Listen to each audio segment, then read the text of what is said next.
السلام عليكم ورحمة الله وبركاته. أهلا بيكم في فيديو جديد من فيديوهات محمد عادل. هنتكلم النهاردة على ماتش كاراباو كاب الفاينل ما بين ليفربول وتشيلسي.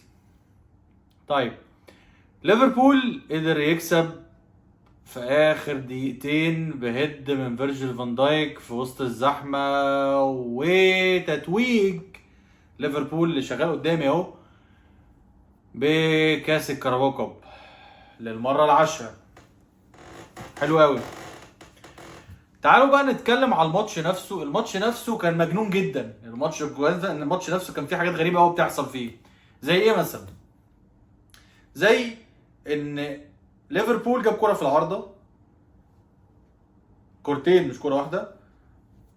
تشيلسي جاب كرة في العارضه، ليفربول ضيع جون او جون ما اتحسبلوش، تشيلسي برضه ما اتحسبلوش جون. بس في كل حاجه فيهم في اختلاف. يعني ايه؟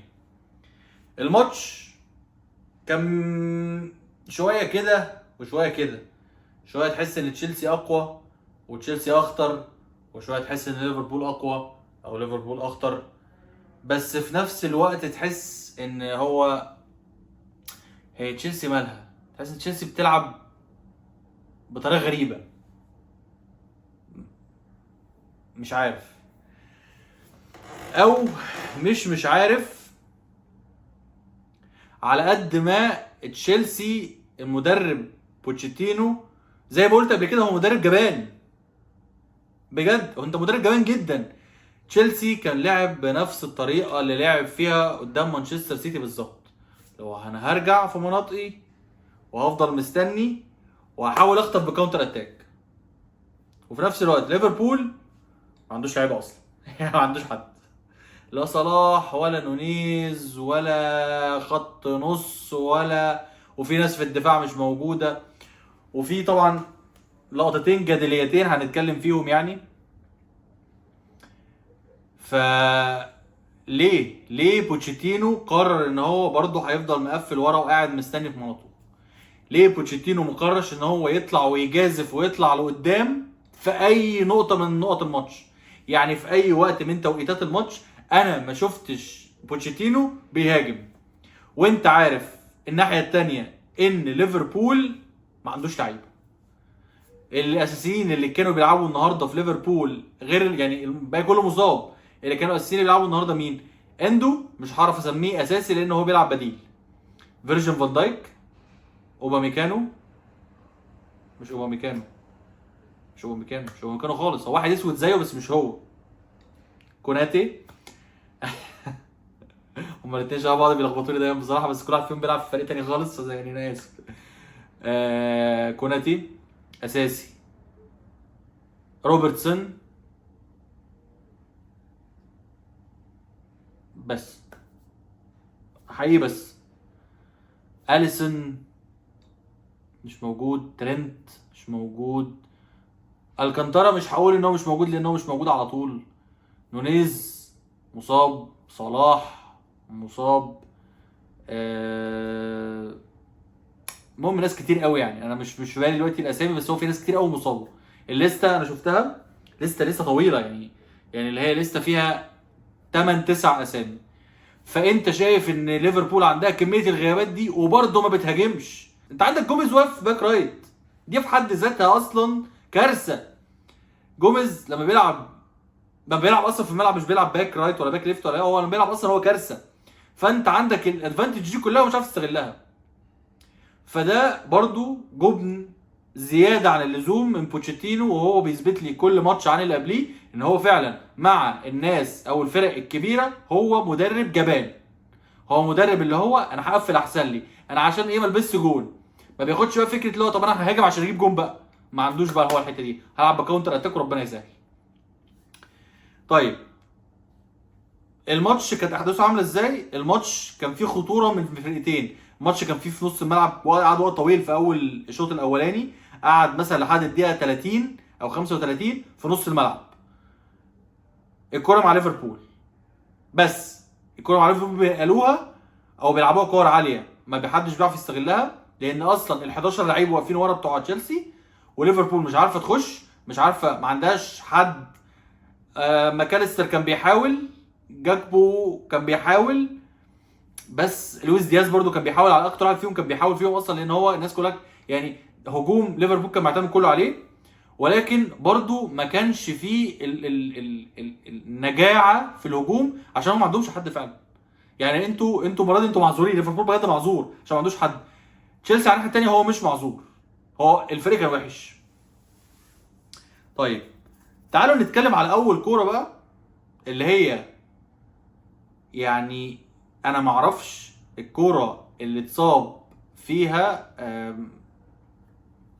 مش فاكر اسم اللعيب يعني، بس اللي اتصاب فيها وطلع هو رجله اتهرست، والحكم ما قررش يبص للفار، والفار ما قررش ان هو يقول له حاجه، والكره عدت عادي جدا.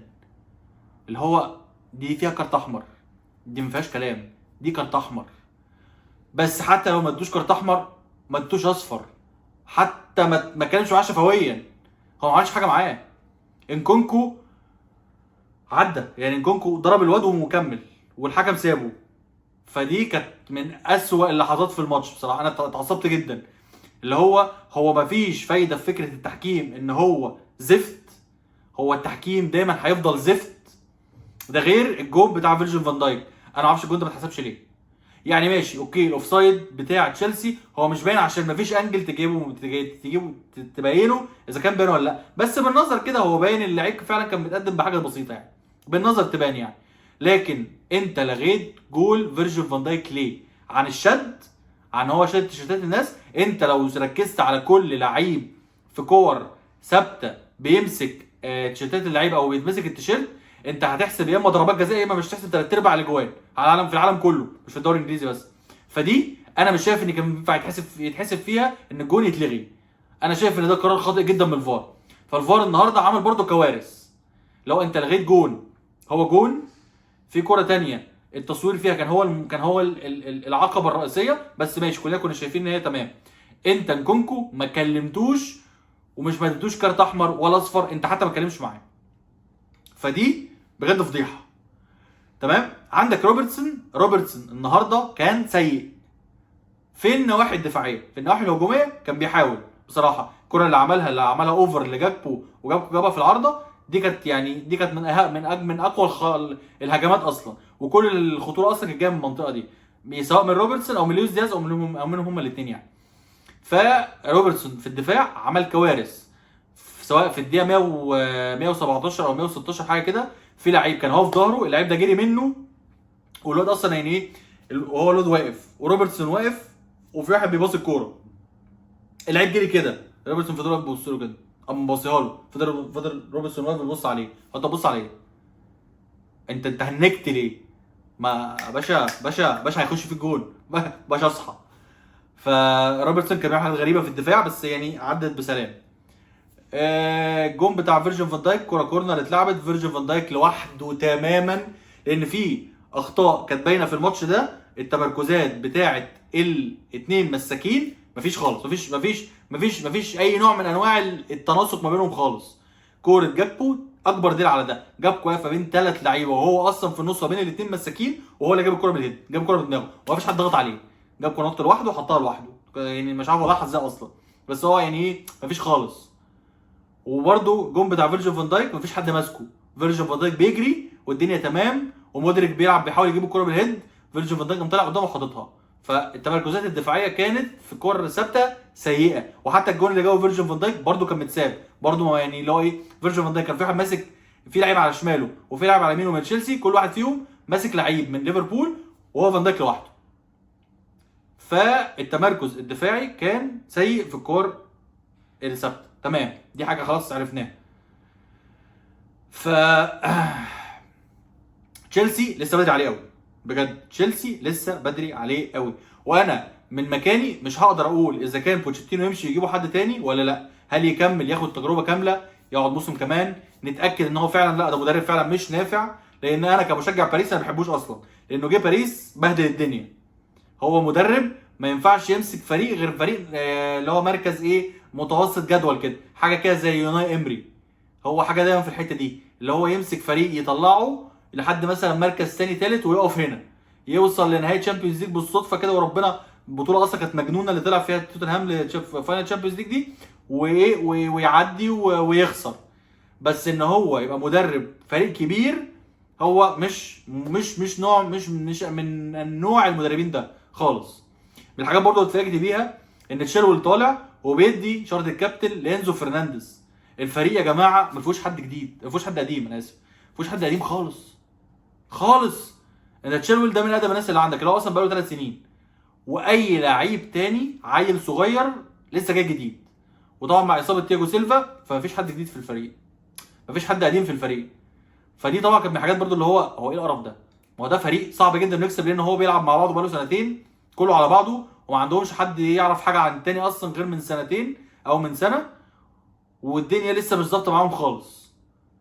الماتش اللي عملوه كان ماتش حلو جدا، عملوا ماتش محترم جدا اوكي، بس بدنيا كمان تشيلسي وقع. ليفربول وقع معاهم بس ما وقعش قد ما تشيلسي وقع. وبرده في الاول وفي الاخر ليفربول قدر يكسب بشخصيه البطل بتاعته، عشان ده مش فريق، وكنت قلت قبل كده المعلومه دي، ده مش فريق يكسب مصر المقاصه، بس هو قدر يقف على رجله وقدر يكسب وقدر يتوج بالبطوله. ودي اول بطوله من ضمن 4 بطولات هو اصلا ليفربول بينافس عليها. فعامه ده كان كل اللي عندي للماتش. الماتش كان جميل، الماتش كان حلو، الماتش كان ممتع في اوقات كتير.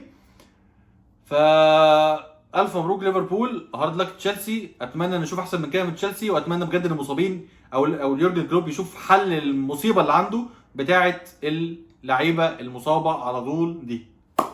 بس كان معاكم محمد عادل، احب اسمع رايكم في الكومنتات، ما تنساش تعمل سبسكرايب ولايك للقناه، و سلام.